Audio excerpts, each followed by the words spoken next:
We're getting an update in the recall elections in Alameda County. About 10 minutes ago, the county releasing to us new numbers as they continue to count thousands of ballots. So the count isn't over yet. The results, though, so far have not changed much. An overwhelming amount of voters at this point want to recall Oakland Mayor Sheng Tao and District Attorney Pamela Price. A few moments later, Sheng Tao and Alameda County DA Pamela Price will be removed from office. So the question now is who will take those positions and when?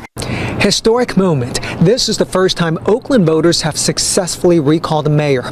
Now their focus is on fixing the city's main problems. Now stay tuned because we have a whole bunch of stories out of California to cover because this was a progressive woke bloodbath. San Francisco's mayor, who was up for re-election, who is progressive, pro-BLM, defund the police, all the nonsense, she was kicked out on her behind by a more conservative candidate in San Francisco. And we also can talk about Los Angeles, California, who voted in one of the most progressive DAs in the nation, just kicked him out of office because he was too light on crime. And this was happening all up and down California, but nobody's reporting it. This election had some severe consequences for the Democratic Party. And we're going to talk about each one of these races and how this is going to change the landscape of America and California. So we're in Oakland, California, the most progressive city in America, who's just kicked out the mayor because she was too progressive and anti-police.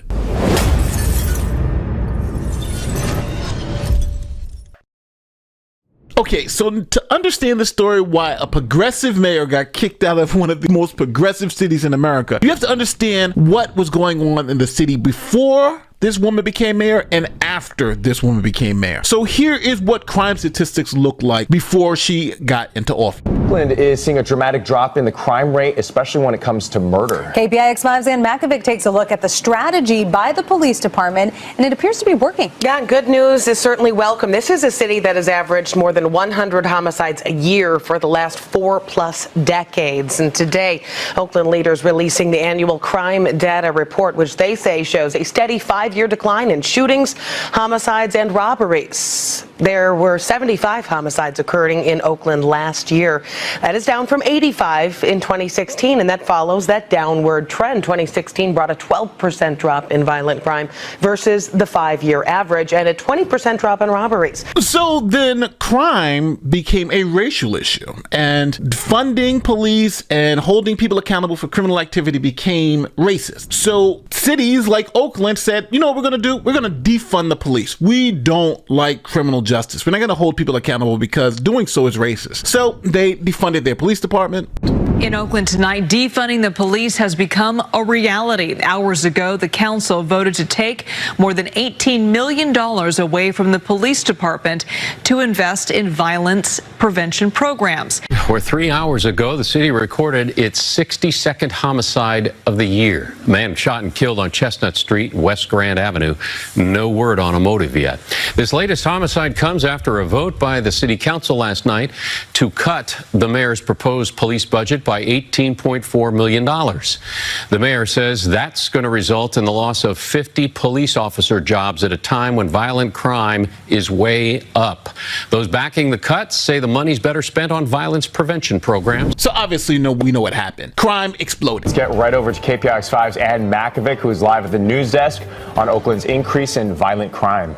Yeah, those numbers just released this morning show a reverse of years of falling violence in Oakland. So this is a new disturbing trend. Let's take a look at some of those numbers. There were 6,351 violent crimes recorded in Oakland last year, the highest number in the last 5 years, and a 7% increase over 2018. Homicides, aggravated assaults, and robberies were all up. The only violent crime that fell was rape. Now, if you didn't notice, the same reporter is the one who's doing these crime stats. And it's funny because when crime was being handled and crime was low and things were going good, she was in ruby red. She's in a red dress. And then when crime explodes and goes crazy, she's in Democrat blue. And it almost looks like the same dress except different colors. I just thought that was a funny observation. One of the biggest problems when you go light on crime and allow crime to just go rampant is that local businesses can't stay open because criminals just go in and take stuff and rob people. And if you can't make money in your business, then you close the store. So there was a huge amount of businesses who decided to just leave Oakland because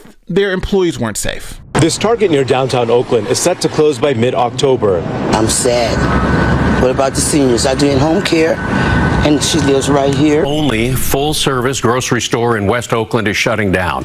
It's bad news for many loyal customers and the neighbors. Well, there's a last-minute push to save a Walgreens store in East Oakland. Yeah, one city leader is calling that store the lifeblood of the neighborhood. The stores at 81st and International does have its loyal customers. But as KPIX5's Katie Nielsen explains, it is also a favorite target for thieves. Oakland, where concerns about crime at their only In-N-Out right by the airport has caused the company to decide to close the location for good. In-N-Out is just the latest in a long line of businesses that have shut down in the last year, citing crime as a driving factor. Denny's in Oakland served its last meal today. After 54 years, the restaurant shut down for good, citing concerns over crime.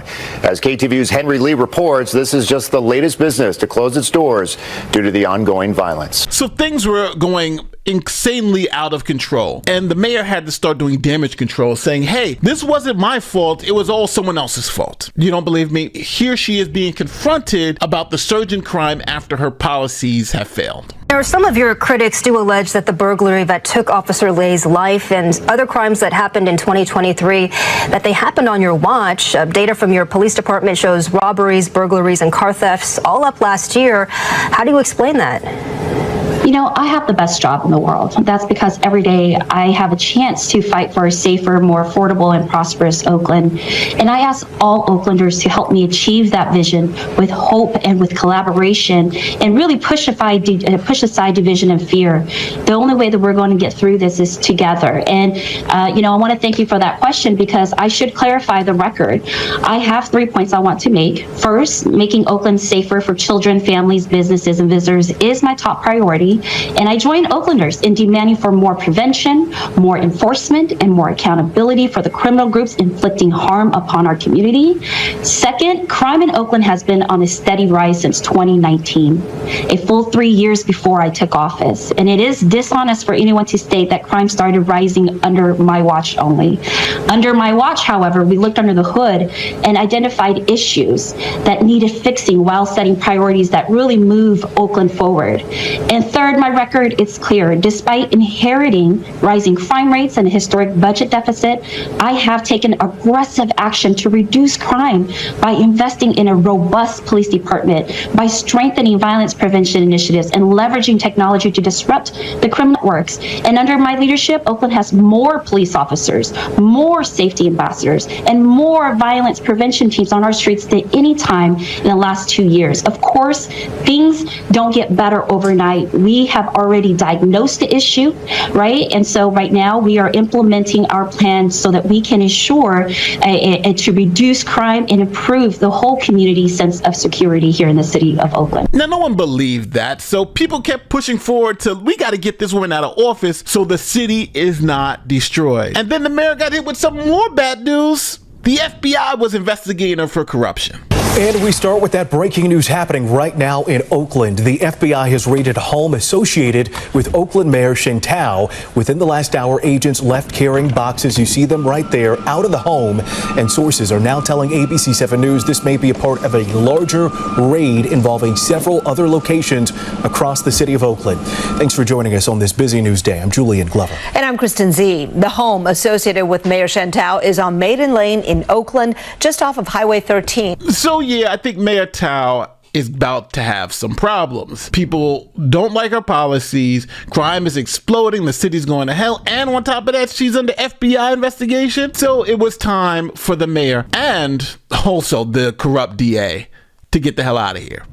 In Oakland, California, it appears Mayor Sheng Tao and District Attorney Pamela Price are on their way out, with voters backing bids to recall them less than 2 years after taking office.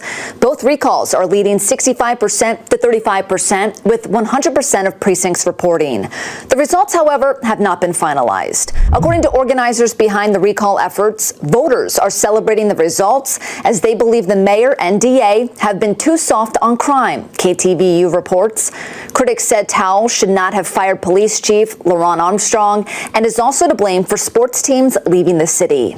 Earlier this year, the FBI also raided the mayor's home as part of a corruption investigation. She, however, claimed she is innocent and wrote a letter to the U.S. Attorney's Office demanding the FBI tell her constituents that she was not the target of their investigation. So by a 2-to-1 margin, people kicked out both the mayor and DA. There's a video on the DA if you missed it. It's probably going to pop up somewhere here. But the mayor and DA were voted out at a 2-to-1 margin. So the mayor accepted the recall vote and released a statement. Recalled Mayor Sheng Tao's term will officially end this year, though it's unclear exactly when she'll step down. In a statement issued by Tao's office, she spoke of the goals she had in the roles, saying, quote, "It was my goal to make Oakland safer, cleaner, and more vibrant, and I'm proud of what we accomplished together.